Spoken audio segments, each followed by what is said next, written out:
Hello दोस्तों, नमस्कार। कैसे हैं आप सब? आई होप आप सभी लोग बहुत ही अच्छे होने वाले हैं।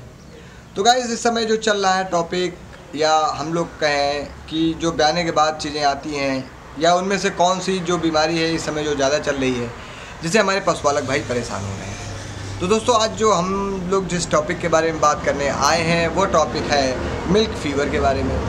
तो देखिए दोस्तों, मिल्क फीवर होता क्या है और वह क्यों हो जा रहा है, या इससे हम लोग रोकथाम कैसे कर सकते हैं, आज हम लोग इन सभी चीज़ों के बारे में जानने वाले हैं। तो दोस्तों, जैसा कि यहाँ पर नाम मैं बता रहा हूँ कि मिल्क फीवर, यह क्या है, पहले तो इसके बारे में जानते हैं। यह ब्याने के बाद पशु में होने वाला बुखार हम लोग कहें तो, मगर ये इस पर बुखार होता नहीं है। मतलब जब पशु 1 या 2 दिन ब्याने के 1 या 2 दिन बाद अचानक आपका दाना चारा छोड़ दे, या आपका पशु क्या करे, चुपचाप बैठ जाए, या पशु के शरीर का आपका जो शरीर की मांसपेशियां हैं वो ढीली पड़ जाए, या जो आपका जानवर है वो धीरे धीरे करके पेशाब करे या पेशाब करने न कर पाए, या हम लोग कहें उसका जो टेम्परेचर है वो नॉर्मल टेम्परेचर से कम हो जाए, या सब नॉर्मल टेम्परेचर पे आ जाए, या जानवर आपका बहुत वीकनेस फील करे, या जानवर आपका बैठ जाए, या जानवर आपका एक तरफ पेट की तरफ मुँह करके बैठ जाए,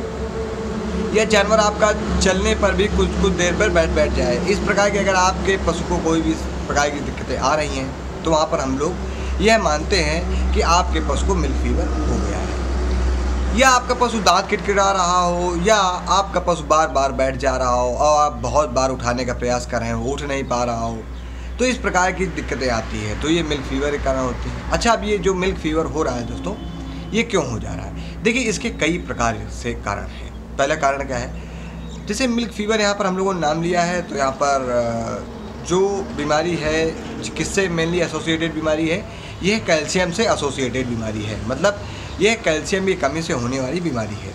अब वह कैल्शियम की कमी किन किन कारणों से हो सकती है, अब हम लोग उसके बारे में जानते हैं। देखिए, जैसे ये जो बीमारी है, ये जिन पशुओं को होती है, चाहे जो गाय हों चाहे भैंसें हों, इनमें ज़्यादातर जो मिल्क फीवर केसेस देखे गए हैं, वहाँ पर ज़्यादातर गायें देखी जाती हैं, या वह भैंसें देखी जाती हैं जिनमें अत्यधिक दूध होता है, तो वो जानवर यहाँ पर देखे जाते हैं। तो अगर देखिए गाय की बात करें तो 5वीं या 6वीं ब्यात, चाहे भैंस की बात करें तो 5वीं या 6वीं ब्यात वहाँ पर जो होती है, वो जो मिल्क फीवर की कंडीशन के लिए बहुत ही ज़्यादा सक्रिय हम लोग कहें ब्यात मानी जाती है।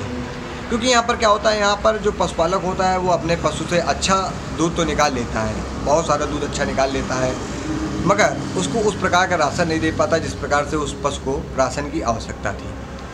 तो जब राशन नहीं दे पाएगा अच्छा, या उसके शरीर से ज़्यादा दूध निकल गया है, तो दूध में होते हैं कैल्शियम और फास्फोरस नामक इंग्रेडिएंट, जो क्या करते हैं, जो कैल्शियम क्या है, कैल्शियम अगर आपकी बॉडी में ज़्यादा होगा तो आपकी हड्डियाँ आपके पशु में मजबूत होंगी, और वह कैल्शियम उन हड्डियों में स्टोर हो जाएगा। मगर जब वो पशु ब्याता है तो क्या होता है, वही जो बोन में कैल्शियम जमा हुआ है, वही कैल्शियम अब ब्लड में आता है। तो यह प्रक्रिया 5वीं या 6वीं ब्यात पर क्या हो जाती है, बहुत ही कम हो जाती है। क्यों कम हो जाती है? क्योंकि वहाँ पर क्या होता है, कैल्शियम आपके पशु में उतना अत्यधिक मात्रा में बचा नहीं है कि वह हड्डियों से निकाल सके, या हड्डियों में कम कैल्शियम बचा हुआ है और उसके दूध देने की क्षमता ज़्यादा है, तो वहाँ पर भी क्या होता है, वहाँ पर मिल्क फीवर जैसे चांसेस हो जा रहे हैं।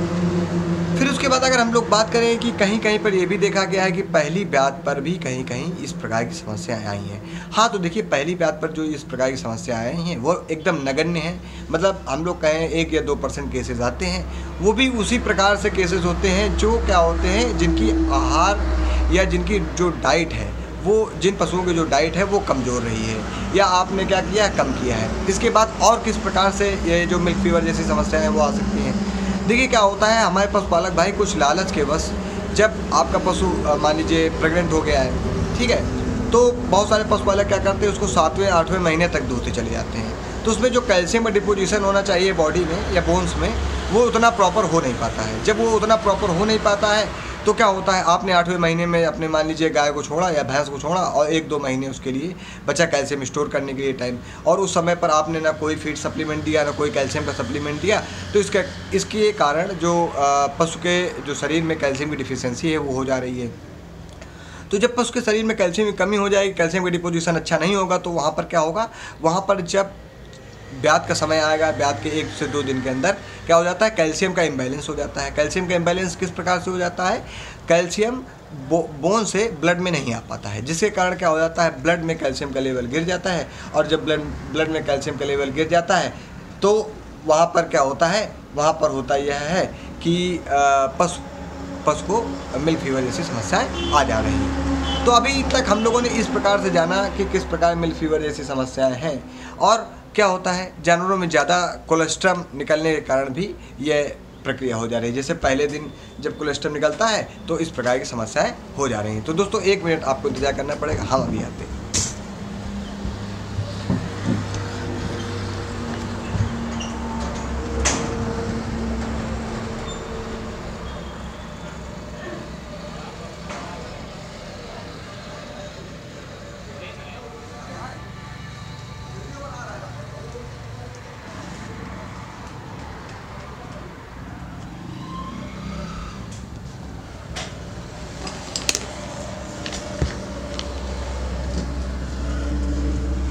तो दोस्तों हम लोगों ने यहाँ पर जो बात की थी कोलेस्ट्रम की, तो कोलेस्ट्रम कहते हैं जो जानवर ब्याता है उसका जो पहला दूध होता है उसे ही हम लोग क्या कहते हैं, कोलेस्ट्रम कहते हैं। क्या करते हैं कुछ पशुपालक भाई, जो हम लोग जिसको हिंदी में तेली भी कहते हैं, उसको क्या करते हैं, वो लोग पूरी तरीके से निकाल लेते हैं और उसमें हाई अमाउंट में कैल्शियम होता है और कई सारी चीज़ें होती हैं जो बहुत ही एनर्जी की होती हैं। तो जब वो जो कोलेस्ट्रम है या पहला दूध है हम लोग कहें, तो उसको जब सब जो पशुपालक भाई कुछ होते हैं जो कुछ पुरानी मान्यताओं पर चलते हैं, वो क्या करते हैं, पूरा दूध निकाल लेते हैं। उसके कारण भी क्या हो जाता है, मिल्क फीवर जैसी समस्याएं आ जा रही हैं। तो अब हम लोग इन जो चीज़ें हैं, इन चीज़ों को अगर नहीं पहचान रहे हैं मान लीजिए, तो क्या दिक्कत आ जाएगी। इन चीज़ों को अगर हम लोग नहीं पहचान रहे हैं तो हो सकता है आपका पशु 1 या 2 दिन में मृत्यु की तरफ भी पहुंच सकता है। तो हम लोगों को इन सब चीज़ों में क्या करना चाहिए, बहुत ही ध्यान से सारी चीज़ों को ध्यान देना चाहिए। और इस प्रकार की जैसे जो हमने आपको चीज़ें बताई हैं, जो लक्षण बताए हैं, अगर आ रहे हैं तो आपको अपने डॉक्टर से क्या करना चाहिए, तुरंत संपर्क करना चाहिए। मगर अगर आप लोग बात करें कि हमें इन सब चीज़ों से बचना कैसे है या हम लोग इन सब चीज़ों से अपने पशु का बचाव कैसे कर सकते हैं, तो अब हम लोग यहाँ पर बचाव के बारे में भी बात करने वाले हैं। तो बचाव कैसे कर सकते हैं, देखिए आपको क्या करना है, जैसे कोई भी पशु आपका प्रेग्नेंट है तो उसको अंतिम तिमाही में मतलब 6 से 9वें महीने के बीच में उसको लगभग 70 से 80 ml कैल्शियम आप उसको दे सकते हैं। फिर अब ये कैल्शियम रोकने की भी एक कंडीशन है, ये कैल्शियम 6 से 9वें महीने तक देना है, मगर ब्याने के 20 दिन पहले आपको यह कैल्शियम रोक देना है। क्योंकि क्या होता है कि वहाँ पर कैल्शियम का फ्लक्चुएशन होने के कारण फिर और भी दिक्कतें हो सकती हैं, इसलिए आपको ब्याने से 20 दिन पहले ये कैल्शियम रोक देना है। या अगर आप मान लीजिए कैल्शियम नहीं दे पाए हैं या आपने हमारा ये वीडियो बाद में देखा है, ठीक है, तो अब क्या होगा, अब आप सोचेंगे कि मिल्क फीवर से कैसे प्रिवेंशन करें। क्योंकि मिल्क फीवर जब होता है दोस्तों, तो वहाँ पर क्या हो जाता है, वहाँ पर दूध भी कम हो जाता है, जानवर की भूख भी चली जाती है, एनोरेक्सिया हो जाता है जानवर को, रूमेनल एसिडोसिस हो जा रही जानवर को, जानवर आपका वीक हो जा रहा है, तो और बहुत सारी दिक्कतें आ जाएंगी। तो फिर हो सकता है आपका पैसा भी लगे और जानवर का आपका दूध भी कम हो जाए, तो दोनों चीज़ें हो रही हैं। तो इससे बढ़िया आप उसके प्रिवेंशन में पैसा लगा दीजिए, जिससे आपके पशु का दूध भी बढ़ जाए। तो वहाँ पर आप क्या कर सकते हैं, कोई भी जेल ले सकते हैं किसी भी कंपनी का, जो आपके डॉक्टर कहें, या आप डॉक्टरों से मान लीजिए आप डॉक्टर के पास नहीं पहुँच पाए हैं या आप हमारे वीडियो को देख करके प्रिवेंशन के लिए ये चीज़ें करना चाहते हैं, तो हम लोगों ने यहाँ दोस्तों एक प्रोडक्ट लिया है MSD का, जो एक मल्टीनेशनल कंपनी है, ट्रांसमिक्स करके। तो ये जो ट्रांसमिक्स है, हम लोग इसको, ये आयनिक कैल्शियम है, हम लोग इसको ब्याने के 1 दिन पहले देंगे। पूरा ये 500 ml की जो सिरप है, इसको पूरा एक बार में देना होता है। इसमें क्या पड़ा हुआ है, कैल्शियम पड़ा हुआ है, उसके बाद ग्लूकोनियोजेनिक प्रिकर्सर्स भी पड़े हुए हैं, जो क्या करते हैं, एनर्जी भी देंगे। तो जो पहली बोतल आप ब्याने के 1 दिन पहले देंगे, तो जो शरीर के अंदर कैल्शियम की जो मोबिलाइजेशन है वो बोन टू ब्लड हो जाएगा, मतलब बोन में जो कैल्शियम स्टोर था अब वो किधर आ जाएगा, ब्लड की ओर आ जाएगा। फिर जैसे ही आपका पशु ब्याएगा तो वहाँ पर क्या करना है, आपको 1 से 2 घंटे के अंतराल में एक 500 ml का जो सिरप है वो फिर से दे देना है। अब यह सिरप क्या करेगा, यह सिरप अब यहाँ पर जो ग्लूकोनियोजेनिक प्रिकर्सर्स पड़े हुए हैं, यह सिरप अब आपके पशु में जो देखो ये ब्याने के बाद कई सारे चेंजेस आते हैं, हार्मोनल चेंजेस भी आ जाते हैं, और जो अब अगर हम लोग कहें तो एनाटॉमी के बीच कुछ चेंजेस हो जाते हैं, कुछ अंग जो दबे हुए थे, जो कुछ ऑर्गन जो दबे हुए थे, अब वो क्या होता है, रिलैक्स हो जाते हैं आराम से।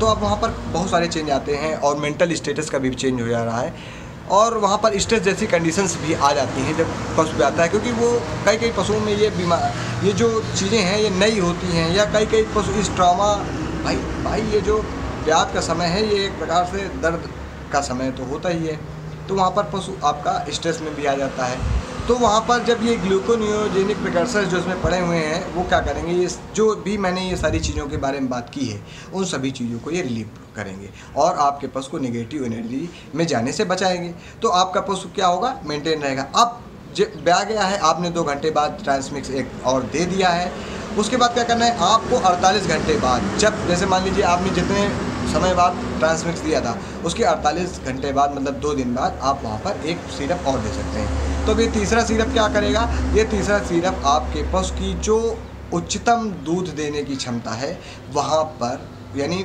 हाई मिल्क यील्ड पीक पर आपके पशु को पहुँचा देने वाला है। तो इस प्रकार से आप अपने पशु का भी प्रिवेंशन कर सकते हैं। कैल्शियम दे सकते हैं, उससे भी कर सकते हैं, या ट्रांसमिक्स दे सकते हैं, उससे भी कर सकते हैं। आप दोनों चीज़ें जिससे भी आप लोग चाहें। ट्रांसमिक्स बहुत अच्छा है क्योंकि यहाँ पर एनर्जी भी आपको मिल रही है, ठीक है। उसके बाद क्या है, उसके बाद ये एडवांटेज रूप में और क्यों देना चाहिए, क्योंकि यहाँ पर पड़ा हुआ है आयनिक कैल्शियम। गैस ये आयनिक कैल्शियम सीधे एब्जॉर्ब होगा इंटेस्टाइन में जाकर के और तुरंत क्या करेगा, एक्शन देगा। इनऑर्गेनिक कैल्शियम थोड़ा सा टाइम ले लेते हैं, हल्का सा मेटाबॉलिज्म वगैरह में, मगर ये क्या करेगा, तुरंत से रिजल्ट देना शुरू कर देता है। उसके बाद फिर क्या कर सकते हैं आप, अगर चाहते हैं कि आपका पशु मिल्क फीवर में न जाए तो आप उसको समय समय पर कीड़े की दवाई देते रहिए, और उसके साथ उसको हाई फाइबर युक्त डाइट देना है आपको, हरा चारा देना है आपको, और ये जो दाना चारा है उसकी जो मात्रा है वो पर्याप्त बढ़ानी है। ठीक है दोस्तों, तो आई होप आपको सारी चीज़ें समझ में आई होंगी। बहुत बहुत धन्यवाद, नमस्कार, हार्दिक आभार।